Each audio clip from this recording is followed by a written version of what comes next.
Yeah. I think a couple things.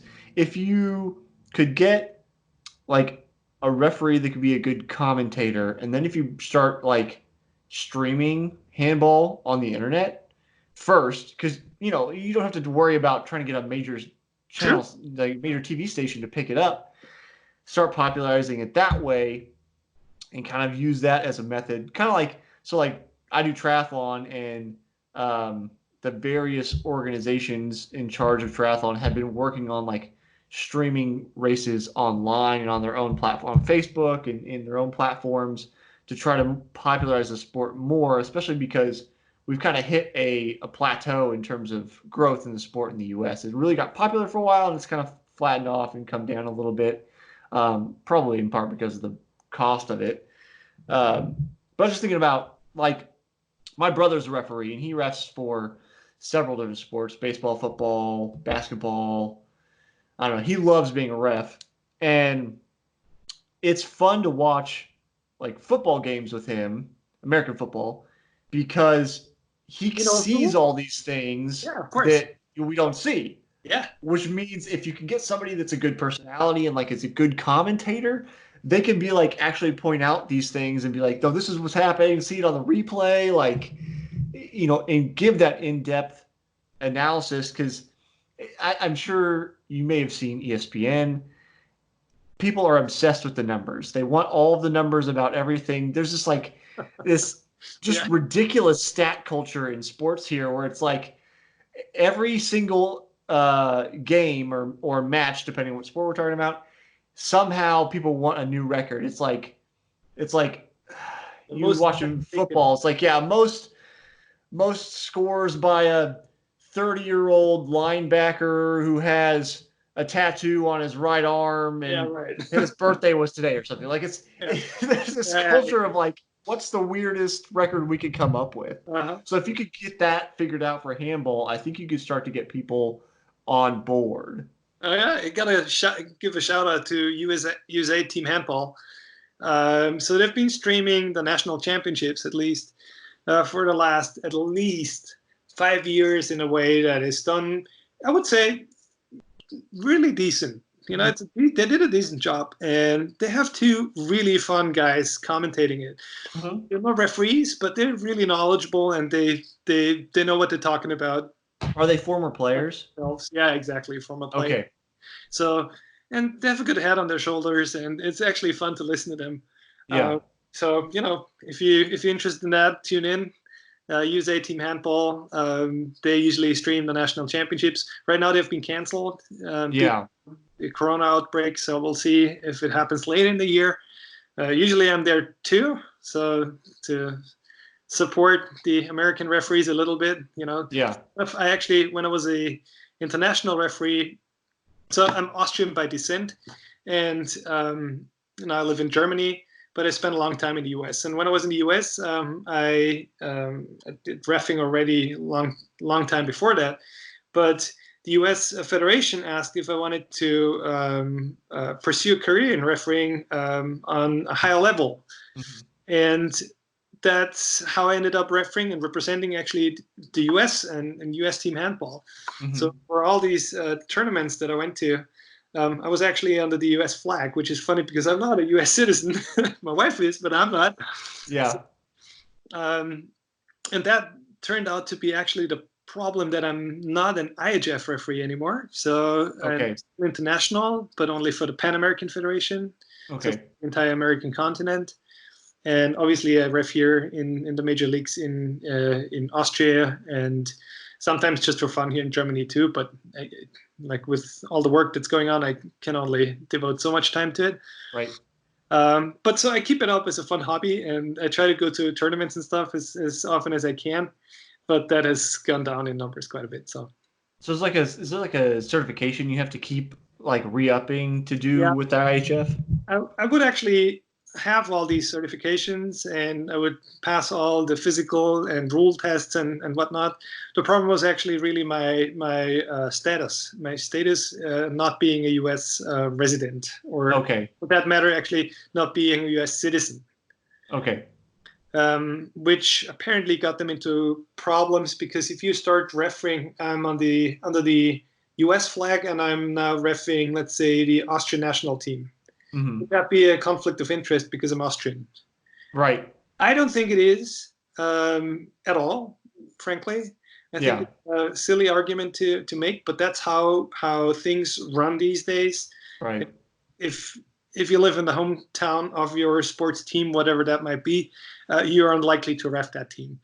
Right. Uh, I think a good referee can separate these two things and Mm-hmm. just tries to do a decent job and is not being held back by nationality or whatnot. Yeah. Yeah. Yeah. I was like, there's a saying, and I'm sure I'll butcher it, but it's something along the lines of like when a ref does their job, you don't even notice them. That's right.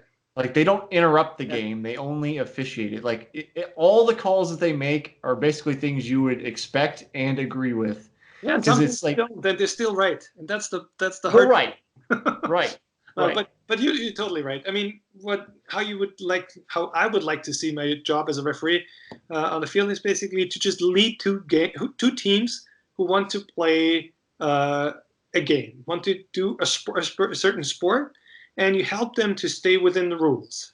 Because everybody's right, going to try to bend these rules as far as they right. can, and then Yeah, you need someone from the outside to say like, well, that's too much, my friend. We're going to go the other direction now. yeah, So you need it. At the same time, it's not about you for like most obvious reasons, right? It's about the two mhm, teams playing each other, and you shouldn't interfere with that. Yeah. yeah, So fully agree with that. We yeah. agree on all different kinds of things here. The biggest, the biggest irritation I get, like when I'm watching soccer and I'm watching. So I live in Kansas City, so Sporting Kansas City is our soccer team. Anytime I'm watching Sporting, is that you get used to the refs. Like you get familiar with the refs is what I mean. Like you're like, okay, I know this one, that one. And the thing that is most irritating to me is when we're watching different matches and the officiating is inconsistent between referees. Yeah. Like like one ref will give you a yellow card if you sneeze at another player, and then the other one won't even think about it if somebody comes through somebody's ankles and then they walk off the field with a broken ankle. They're like, it was fine, it was a clean tackle. Be like, no, it wasn't. They weren't anywhere near the ball.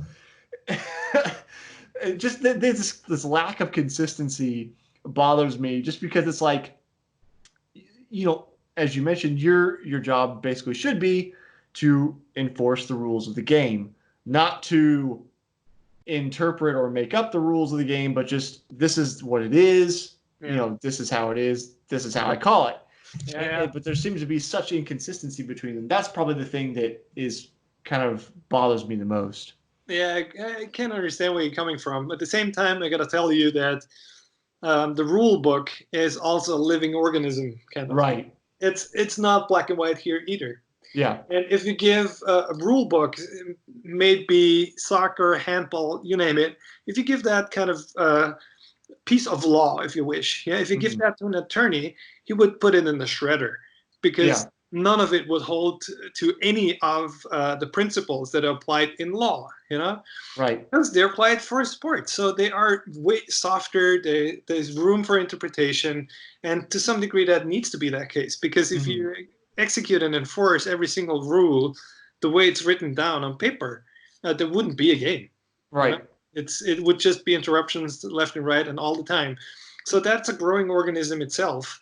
And that's why you need, as a referee, for example, you need to have a lot of games, a lot of different teams, that you kind of blend in, if you wish, right? Yeah. Yeah. And yet, yes, every referee is going to have its own trademark, and there's some referees who are super strict on behaving, like sneezing into someone's face right now would be a red card. Right. Yeah, it depends. It depends again. It depends on the context. If you just look at the action and you take it out of context, it might be nothing or it might be a red card, right? Right. So it really, and you might actually have a different view on that kind of situation yourself, right? So you can see how complicated it can get. And from a superior's perspective, I mean, the referee's always wrong, especially for Somebody is going to disagree. It doesn't matter. It doesn't matter how many people. Somebody's going to disagree. See, but that's the easy part about reffing.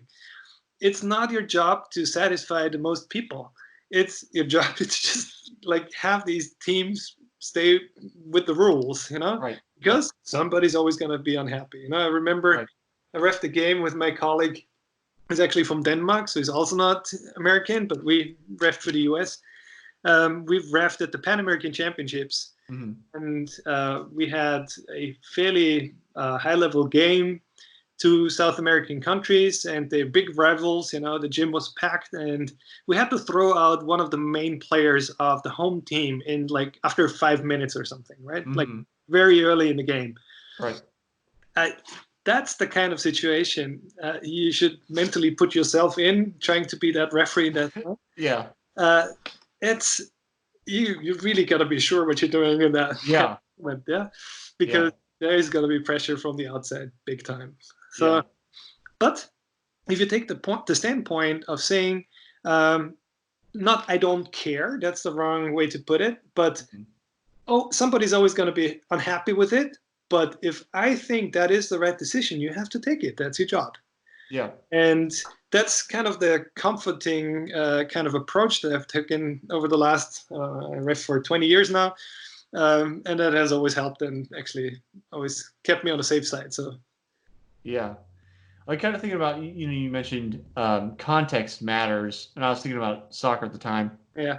And it's like, with the rules being a living rule book, the thing that comes to mind immediately is playing advantage when there's been a foul. Like a clear foul was committed against the team, but that team still has the ball and is going towards a scoring opportunity. You don't stop them because they have the momentum and field advantage, even though it was against the rules that the foul was committed.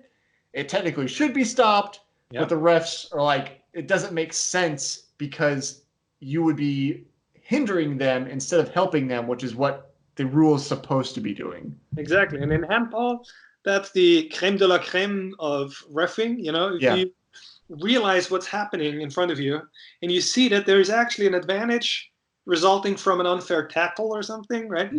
And they're still able to pass on the ball and they are able to score. So you obviously don't want to interrupt here. Right. But the handball rule, and I think it's the same in soccer too, you can still punish later on. Yeah. You're not like prohibited to like give a yellow card, or in handball it would be 2 minutes suspension, right? Yeah. Go out, sit on the bench for some time and think of what you just did. You can still do that after the fact, right? It's never too time to enforce that if it was indeed unfair and hard tackle. So yeah. But that's the really hard part of refereeing. Yeah. Christian, we're starting to run out of time, and I know we're running over because we had issues with our time zones this morning. So what you may not have seen with the interviews that Joe sent you, because they were earlier on from last year. This year, I'm asking everybody a different question at the end of episodes. So this year, I'm asking everybody, what do you think the purpose of sport is? Oh, that's a big one. That's a big one. Right now, everybody's talking about Corona, and sports is actually at a complete halt right now. I mean, it might actually be the best time to judge on that kind of question, even though it's such a big one. What's the purpose? The purpose is, a big part of it is, I think, is entertainment. But there are so many other elements to it. People do sports for recreation. They do it for staying healthy and fit.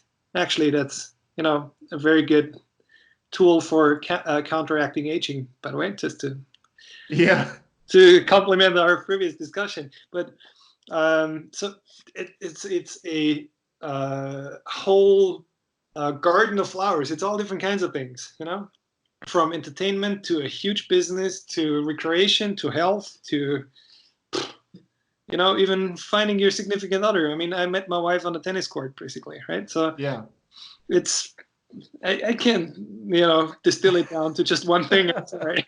That's too hard. Yeah, but that's kind of the point of the question, though, right? Everybody has this different attitude about why we're all out here doing these things. So that's why I love that question, because it's so large and it's so nebulous. I find often people's answers just come down to their experience and the thing that they take Okay, most out of it. that I can give you. Okay. That I can give you. You know, I do it for my physical well-being, for my Okay. personal physical well-being, but also for my psychological well-being, because refereeing is a hell of a job. You Mhm. exhausted, like after a game, a really tough one, you are brain dead. You know, Yeah. this is taking like, but you learn, you discipline, you learn to be disciplined. You learn to take quick and immediate action and decide on the flip of a coin. And these are all things I enjoy, and they actually help me not only in sports but in all different kinds of other aspects of life. So it's the physical part, the enjoyment of just going out there, sweating your lungs out, and then also the training of discipline, which comes, you know, you triathlete. I mean, Mhm. if you don't have discipline, you're not going to go anywhere Right. anytime soon, right? So it's these two elements that are probably the biggest parts in my life. Yeah. See, I got an answer out of you after all. Yeah. Christian, if people want to follow you, see your funny but accurate memes that you like to share, where can people find you and kind of see what you're up to? Oh yeah, for sure. You can find me on Twitter. The handle would be Posch Christian, just like my name, starting with the Mhm. last name. Happy to share that if you want to include it into your stream. Um, Other good resources would probably be LinkedIn. It should be easy to find there. It should be easy to find me there too. Yeah, I think these are probably the most, like, the two major outlets. Yeah. Yeah, I think Um, you got a fair number of people following you on Twitter, so it should be yeah, pretty that's right. easy to identify you there. So That kind of stuff. Yeah, I yeah. don't get it, but it's the case. Yeah. And when it comes down to scientific stuff, I mean, PubMed is obviously the source for that kind of. Right. If you're into heavy research, that's where you should go. But that's obviously true for any researcher. No. Yeah. Yeah. All right, Christian, thanks for spending some time with me today. Absolutely, it was my pleasure. Thanks for Take having me. care. Okay, you too.